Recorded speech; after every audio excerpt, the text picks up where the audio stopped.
नमस्कार, मैं हूं आपके साथ मयंक। देखिए, एक बार फिर एक ऐसी खबर आई है ईरान से जो सब तरफ सुर्खियों में है और इस खबर को लेकर एक बार फिर तरह तरह के कयास लगाए जा रहे हैं और फिर खबर यही है, सवाल वही है कि क्या ईरान ने छोटा परमाणु परीक्षण किया है। अब ऐसा क्यों कहा जा रहा है, एक बार फिर ये सवाल क्यों पूछा जा रहा है कि क्या ईरान ने एक मिनी लेवल पे जो है किसी तरह का परमाणु परीक्षण किया है, इस तरह की बात क्यों हो रही है, इस पे चर्चा करते हैं। देखिए, कल एक घटना हुई ईरान के बुशर में। बुशर जो शहर है ईरान का, वहाँ पे दो धमाके सुनाई दिए गए और इन धमाकों के बाद 3.9 लेवल का रिक्टर स्केल पर भूकंप के झटके मापे गए ईरान में। और उसके बाद इस तरह की खबरें अचानक से फैलने लगी कि क्या ये ईरान का कोई मिनी न्यूक्लियर टेस्ट था।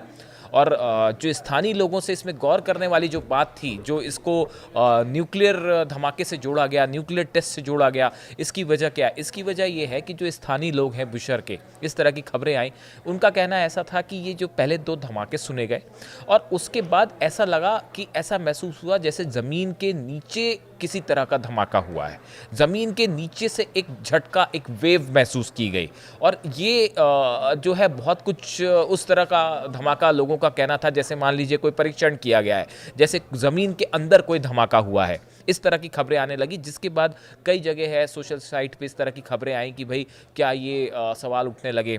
देखिए, जून में भी पहले भी इस तरह की खबर आई थी। 20 जून की रात को भी ईरान में भूकंप के झटके लगे थे। 5.1 के आसपास वो था, हालांकि वो बहुत ज़्यादा तेज़ झटका था। उस समय भी हमने इस पर वीडियो किया था। और चूंकि बार बार दर्शक ये सवाल पूछते हैं कि क्या ये परमाणु परीक्षण तो नहीं था, हमने उस समय आपको बताया था कि जो उस समय धमाका हुआ था उसमें उसको मापने के लिए एक एस वेव होती है, एक पी वेव होती है। ये थोड़ा सा टेक्निकल टर्म है कि कोई धमाका जो है, भूकंप जो है, अगर कोई भूकंप आता है, वो भूकंप जो आया है वो क्या न्यूक्लियर किसी ब्लास्ट की वजह से आया है, न्यूक्लियर टेस्ट की वजह से आया है, या फिर वो एक नेचुरल भूकंप है। इसको जानने के लिए एस वेव और पी वेव, दो तरह की वेव्स बनती हैं और इनका मेजरमेंट किया जाता है, जिससे ये पता चल जाता है कि ये नेचुरल कोई घटना थी या ये किसी तरह का धमाका था और न्यूक्लियर ब्लास्ट था।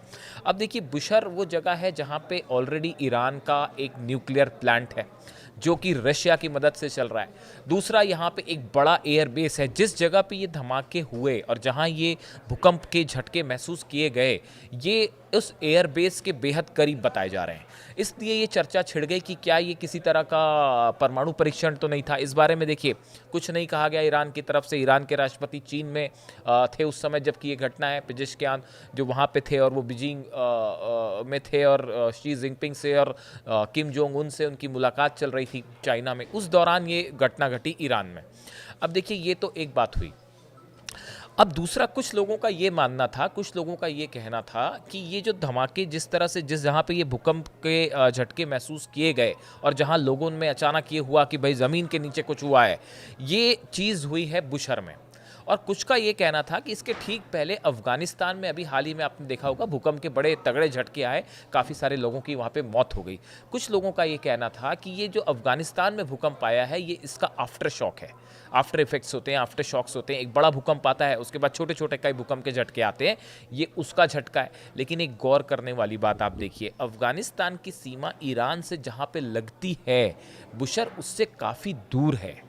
ऐसा नहीं हो सकता कि वहाँ पे अफगानिस्तान की सीमा पे जो है, ईरान और अफगानिस्तान की सीमा पे अगर भूकंप का केंद्र है या अफगानिस्तान से झटके महसूस हो रहे हैं तो वो बीच के ईरान में ना पड़े और वो बुशर के आसपास होने जाए।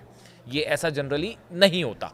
तो अब इसको लेकर जो कई एक्सपर्ट्स हैं, वैज्ञानिक हैं, जिनका ये कहना है, अभी इस बारे में देखिए कोई दावा नहीं किया गया है, लेकिन एक कुछ एक्सपर्ट्स का ये कहना है और इस तरह की डिस्कशन सोशल मीडिया पे चलते हैं अक्सर कि एक बात तो तय है कि ईरान जो है वो अपना न्यूक्लियर बॉम्ब बनाने के बेहद करीब है। और कुछ लोगों का ऐसा दावा है, कहना है कि हो सकता है ईरान मिनी न्यूक्लियर टेस्ट कर रहा हो या करने का की उसकी तैयारी पूरी है और हो सकता है कि इस तरह के जो ब्लास्ट हैं वो हो सकता है इसका भी नतीजा हो। देखिए, जब आप एक फुल फ्लेजेड न्यूक्लियर टेस्ट करते हैं तो वो बड़े पैमाने पर होता है, उसको आसानी से पता किया जा सकता है, उसको आप ट्रेस डाउन कर लेते हैं।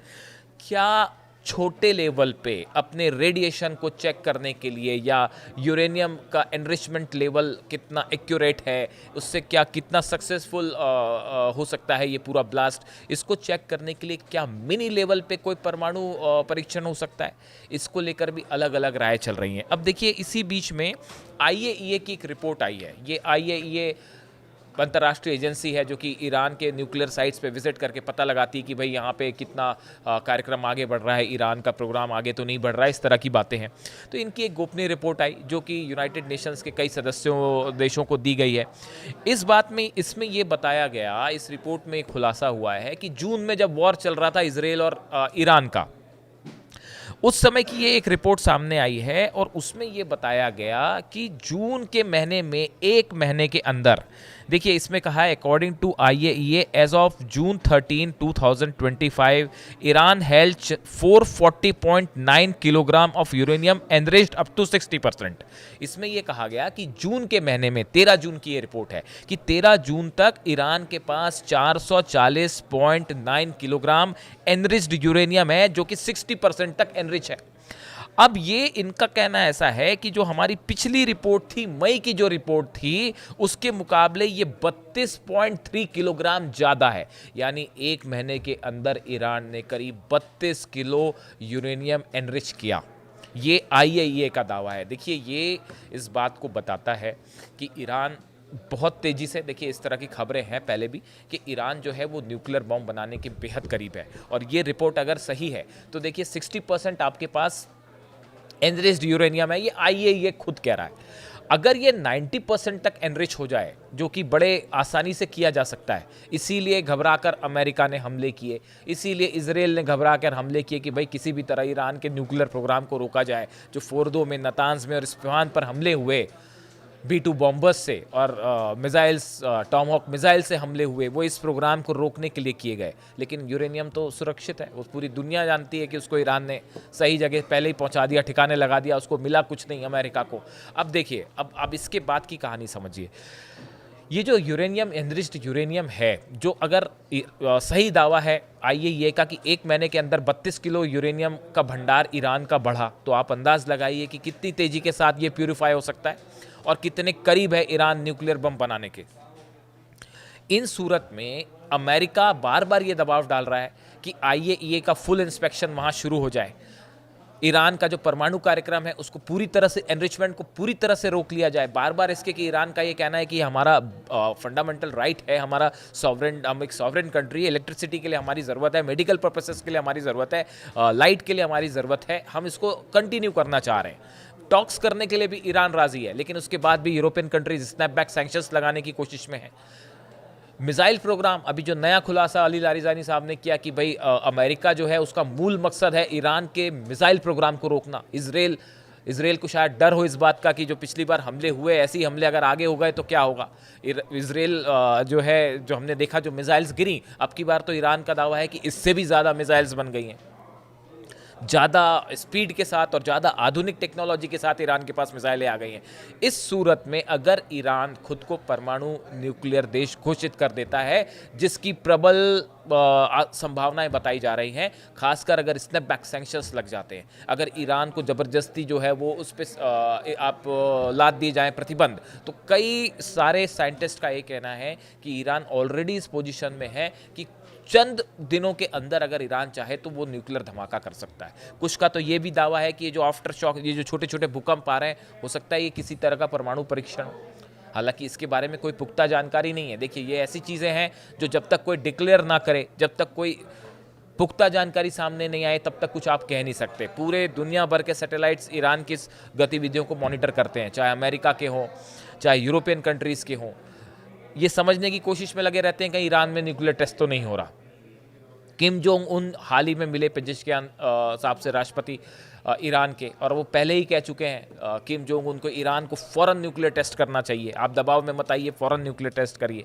इन सूरत में ये जो भूकंप है जिसको लेकर सबसे ज़्यादा चर्चा हो रही है कि क्या ये किसी तरह का मिनी न्यूक्लियर टेस्ट था, क्योंकि जब आप कोई डिवाइस यूज़ करते हैं, चाहे फिशन डिवाइस हो या फ्यूज़न डिवाइस हो, उसका एक छोटे रूप में आजकल देखिए उसको टेस्ट करने के लिए आपको एक बड़ा फुल फ्लेजेड ब्लास्ट की ज़रूरत नहीं है।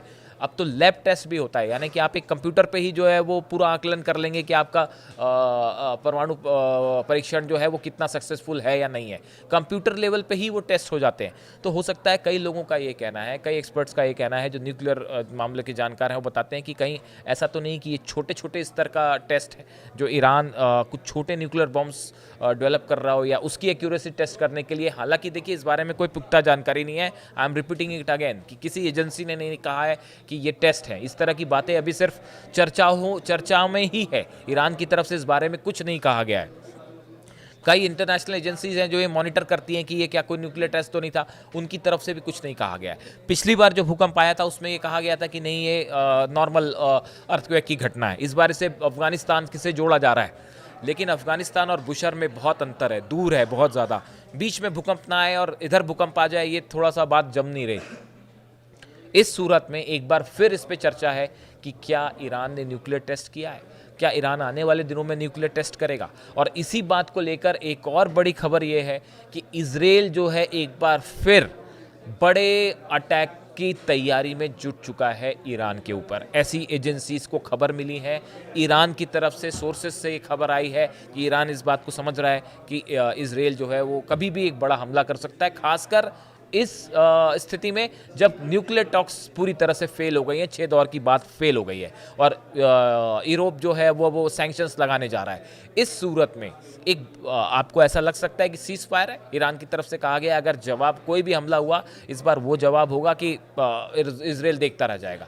इस सिचुएशन में ये खबर बेहद अहम हो जाती है कि ईरान ने क्या कोई न्यूक्लियर परीक्षण किया है, या इसको लेकर तमाम दुनिया की नज़रें लगी हुई हैं कि ईरान का न्यूक्लियर प्रोग्राम अब किस तरफ आगे बढ़ता है। इससे जुड़ी जो भी जानकारी होगी वो हम आप तक पहुंचाएंगे। Thank you so much.